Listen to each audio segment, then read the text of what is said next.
নির্বাচন আসবে, নির্বাচনে কি হবে? নির্বাচনে মুত্তাকিন লোকদেরকে ক্ষমতা বসাবেন, আল্লাহওয়ালাদের ক্ষমতা বসাবেন, ইসলাম প্রিয় লোকদেরকে ক্ষমতা বসাবেন।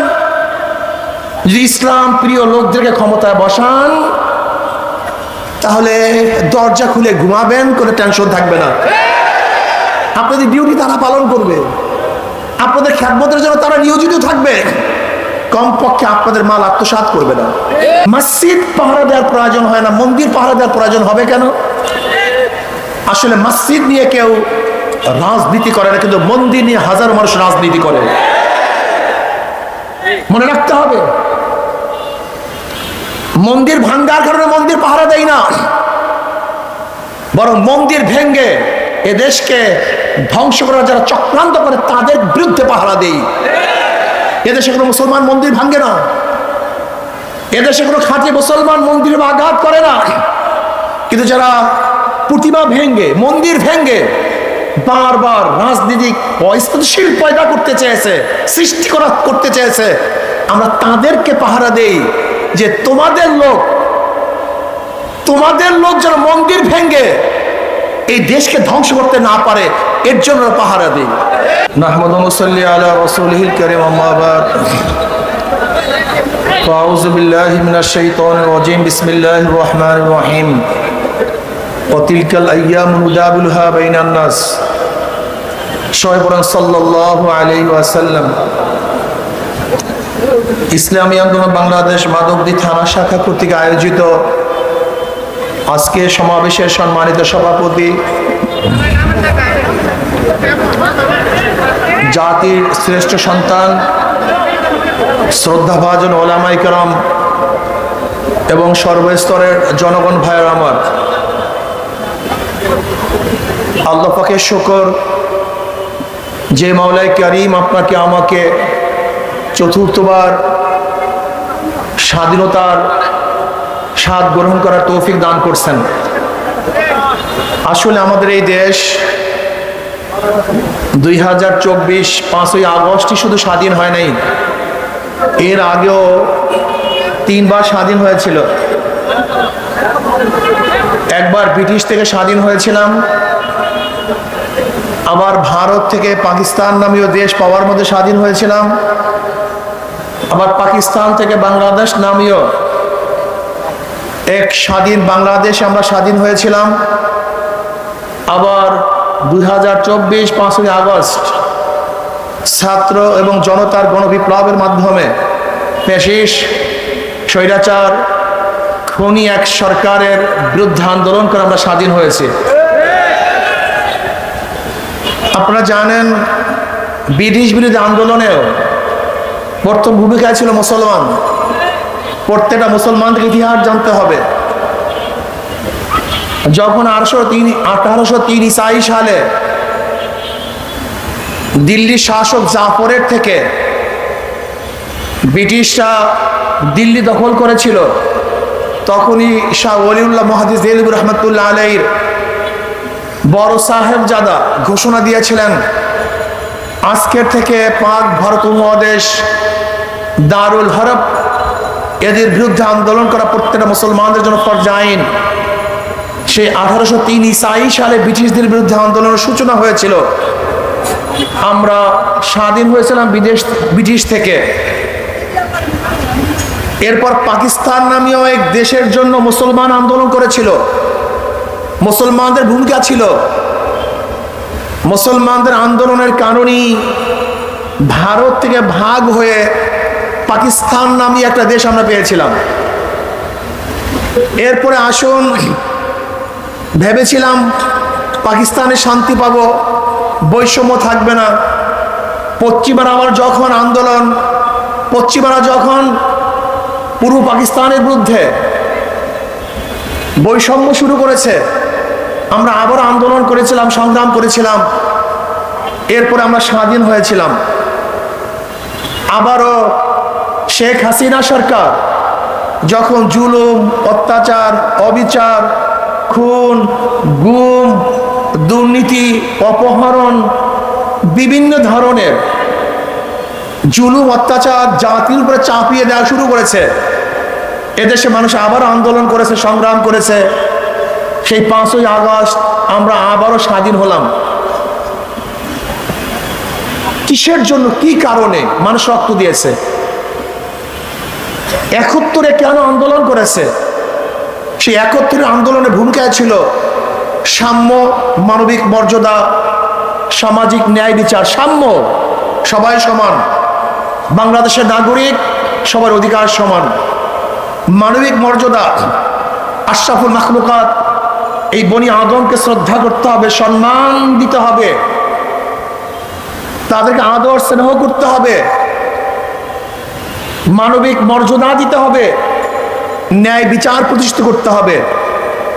যখন বৈষম্য শুরু হয়ে গেল, আবারও মানুষ বৈষম্য বিরোধী আন্দোলনে ঝাঁপিয়ে পড়েছে, রক্ত দিয়েছে, জীবন দিয়েছে, যেন এদেশ দুর্নীতিমুক্ত হয়, এদেশ চাঁদা মুক্ত হয়, এদেশ ডাকাতি মুক্ত হয়, এদেশ মিথ্যা মামলা মুক্ত হয়, এদেশের প্রত্যেকটা মানুষ অধিকার ফিরে পায়। কিন্তু আমরা কি দেখলাম? 5ই আগস্টের পরে যেই কারণে মানুষ জীবন দিয়েছে, রক্ত দিয়েছে, সেই জুলুম অত্যাচার আবারও শুরু হয়ে গেছে। সেই অত্যাচার আবারও শুরু, জ্বালাও পোড়াও, দখলদারি, চাঁদাবাজি, মিথ্যা মামলা। না, বাংলাদেশের জনগণ আর চাঁদাবাজি দেখতে চায় না। হয়রানিমূলক কোনো মিথ্যা মামলা হবে, এটা আমরা দেখতে চাই না। আমরা চাই মানুষের শান্তি, মানুষের কল্যাণ, মানুষের মুক্তি। নির্বিঘ্নে মানুষ ঘুরবে, হাঁটবে, চলবে। মানুষ ঋষি হোক, কামার হোক, মজদুর হোক, জেলে হোক, তাঁতি হোক, মেতর হোক, শ্রমিক হোক, ধনী হোক, গরিব হোক, শিক্ষিত মূর্খ, পুরুষ মহিলা, প্রত্যেকটা মানুষের ন্যায্য অধিকার প্রতিষ্ঠিত করতে হবে। আমরা চাই না মুসির সাথে খারাপ আচরণ, আমরা চাই না ঋষির সাথে খারাপ আচরণ, আমরা চাই না কুলির সাথে খারাপ আচরণ। আশরাফুল মাখলুকাত সেও মানুষ, রিক্সাওয়ালা, সে হালাল রুজি কামাই করে। একজন রিক্সাওয়ালা, ঠেলাওয়ালা, ওই সমস্ত চোর এবং ডাকাতদের চেয়ে হাজারো ভালো যারা এদেশে টাকা পাচার করেছে। এদেশে হাজারো ভালো ওরা, কোটি গুণ ভালো ওরা। যারা ব্যাংক লুটপাট করেছে, এদের চেয়ে হাজার গুণ ভালো আমার দেশের শ্রমিকরা। যারা মানুষের বুকের মধ্যে গুলিবিদ্ধ করেছে, তাদের চেয়ে হাজার গুণ ভালো আমাদের মেতরেরা। যারা মানুষের জুলুম অত্যাচার করেছে, এদেশে হাজার গুণ ভালো আমার শ্রমিকরা। আমরা চাই আশরাফুল মাখলুকাত প্রত্যেকটা মানুষকে শ্রদ্ধা করতে হবে, সম্মান দেখাতে হবে, তাদের অধিকারকে ফিরিয়ে দিতে হবে। আর আমি বিশ্বাস করি ইসলামী আইন বাস্তবায়নের আগ পর্যন্ত কোনোদিন অধিকার ফিরিয়ে দেওয়া সম্ভব নয়। আমি একটা প্রশ্ন করতে চাই, যারা মনে করেছেন যে ধর্মনিরপেক্ষবাদ প্রতিষ্ঠিত হলেই হিন্দুরা মুক্তি পাবে, খ্রিস্টানরা মুক্তি পাবে, আমি আপনাদের কাছে প্রশ্ন করতে চাই, এই 53 বছর তো ইসলামী হুকুমত ছিল না, আপনারা কি মুক্তি পেয়েছেন? আপনারা শান্তি পেয়েছেন? অধিকার ফিরে পেয়েছেন? তাহলে ইসলামকে ভয় করেন কেন? আপনি কি দেখেছেন 5ই আগস্টের পরে সর্বপ্রথম ধর্মীয় প্রতিষ্ঠানগুলিকে হেফাজত করার জন্য ইসলামী আন্দোলনের লোকজন ঝাঁপিয়ে পড়েছিল। ছাত্র আন্দোলনের লোক, যুব আন্দোলনের লোক, মুজাহিদ কমিটির লোক, যে যেখানে ছিল তারা ঝাঁপিয়ে পড়েছে। এখন প্রশ্ন করতে পারেন, মসজিদ পাহারা দেওয়ার প্রয়োজন হয় না, মন্দির পাহারা দেওয়ার প্রয়োজন হবে কেন? আসলে মসজিদ নিয়ে কেউ রাজনীতি করে না, কিন্তু মন্দির নিয়ে হাজারো মানুষ রাজনীতি করে। মনে রাখতে হবে,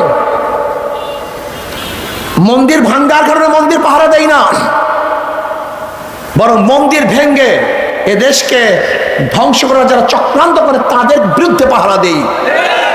এদেশে কোনো মুসলমান মন্দির ভাঙ্গে না, এদেশে কোনো খাঁটি মুসলমান মন্দিরে আঘাত করে না, কিন্তু যারা প্রতিমা ভেঙ্গে, মন্দির ভেঙ্গে বারবার রাজনীতিক অস্থিতিশীল পয়দা করতে চেয়েছে, সৃষ্টি করতে চেয়েছে, আমরা তাদেরকে পাহারা দেই যে তোমাদের লোক তোমাদের লোক যেন মন্দির ভেঙ্গে এই দেশকে ধ্বংস করতে না পারে, এর জন্য পাহারা দিই। এদেশে কোনো মুসলমান মন্দির ভাঙ্গে না, কোন হিন্দুদের আক্রমণ করে না। নির্বাচন আসবে, নির্বাচনে কি হবে? নির্বাচনে মুত্তাকির লোকদেরকে ক্ষমতা বসাবেন, আল্লাহ ওয়ালাদের ক্ষমতা বসাবেন, ইসলাম প্রিয় লোকদেরকে ক্ষমতা বসাবেন।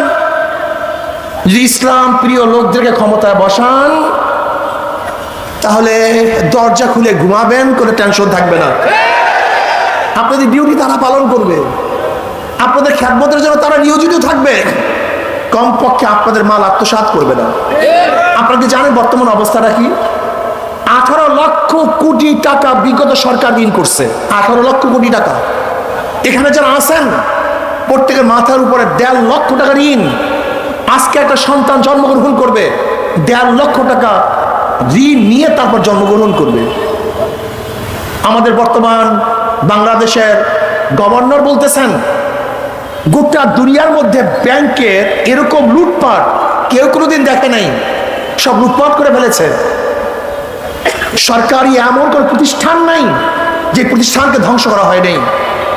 আশ্চর্য হয়ে যায়, আজকে সরকার পরিবর্তন হওয়ার সাথে সাথে সর্বোচ্চ বিদ্যাপীঠ ইউনিভার্সিটির ভিসি ভাইস চ্যান্সেলর কেন পরিবর্তন হবে?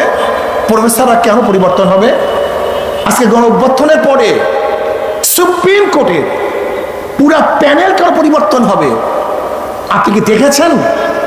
যেখানে সর্বোচ্চ বিদ্যাপীঠ এবং সর্বোচ্চ বিচারালয়, সেখানেও নিরপেক্ষতা তারা রক্ষা করতে পারে নাই, বজায় রাখতে পারে নাই। আশ্চর্য হয়ে যায় আমরা, এই দেশটা কোথায় চলে গেছে। আসুন আমরা সম্মিলিতভাবে ঐক্যবদ্ধ হয়ে আমরা আগামী সরকার করব, ইসলামী সরকার।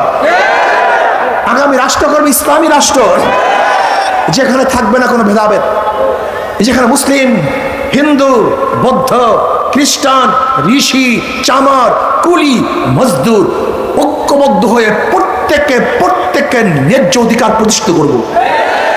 এরকম একটা দেশ আমরা চাই। খাস করে আহলে হক ওলামায়ে কেরামকে বলবো, আহলে দেওবন্দের অনুসরণ করুন।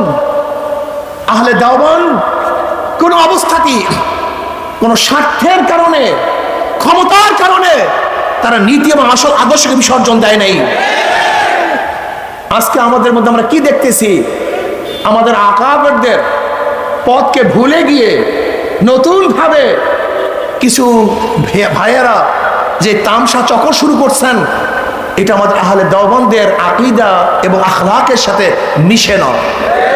কাজে আসুন আহলে হক আমরা যারা আছি সব ঐক্য হয়ে যাই, এই দেশকে যারা গড়তে চাই তারা সব ঐক্য হয়ে যায় এবং আগামী রাষ্ট্রের ক্ষমতা ইসলামকে নিতে চাই। যদি আগামী রাষ্ট্রের ক্ষমতা ইসলাম যায়, তাহলে আমাদেরকে আর অবৈধ রক্ত দিতে হবে না, অবৈধ প্রেশারে উঠাতে হবে না, আমাদের অবৈধভাবে জেলে যেতে হবে না, অবৈধভাবে খুন হতে হবে না। কাজে আসুন আমরা সবাই সম্মিলিতভাবে ইসলাম হুকুমাত কায়েম করি, বৈষম্য দূর করি, সবাই এক হয়ে যায়, দেশের কল্যাণে সবাই কাজ করি। আল্লাহ আমাকে এবং আমাদের সবাইকে ইসলামের পক্ষে, দেশের পক্ষে, মানবতার পক্ষে কাজ করার তৌফিক দান করেন।